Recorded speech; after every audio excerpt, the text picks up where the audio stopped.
15 मई 2026 Sanjay Dubey versus registrar general high court of Delhi case के hearing के दौरान जस्टिस सूर्यकांत ने ये स्टेटमेंट दिया।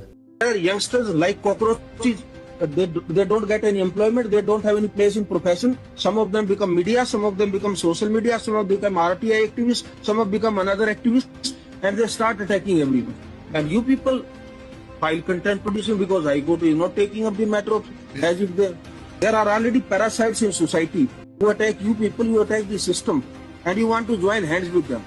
Apparently, his criticism was directed at those entering legal profession using fake and bogus degrees and not at unemployed youth. But media ने उनके इस statement को misquote कर दिया without understanding the context behind it. And then, what started as a satire quickly evolved into a political movement attracting tens of thousands of young supporters across the country. कुछ ही हफ्तों में CJP memes और social media से बढ़कर एक political movement में evolve होता दिख रहा है। Recent NEET paper leak, CBSE OSM controversy और सीयूईटी के दौरान मिसमैनेजमेंट को लेकर स्टूडेंट्स में काफी फ्रस्ट्रेशन है। और ये सिर्फ इस साल की ही बात नहीं, हर साल की सेम ही कहानी है। कभी यूजीसी नेट तो कभी रीट 2021 तो कभी उत्तर प्रदेश में पुलिस कांस्टेबल रिक्रूटमेंट एग्जाम्स के पेपर लीक हो जाते हैं।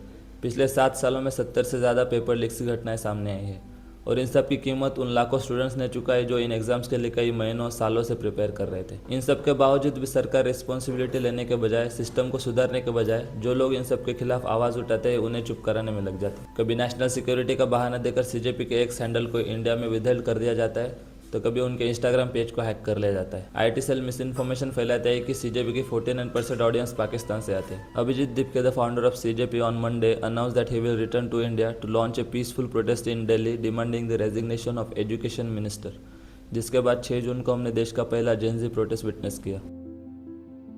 Letter at a press conference CJP spokesperson announce that they will wait for a week, जिसके बाद भी अगर धर्मेंद्र प्रधान ने रिजाइन नहीं किया then they will call for a nationwide protest.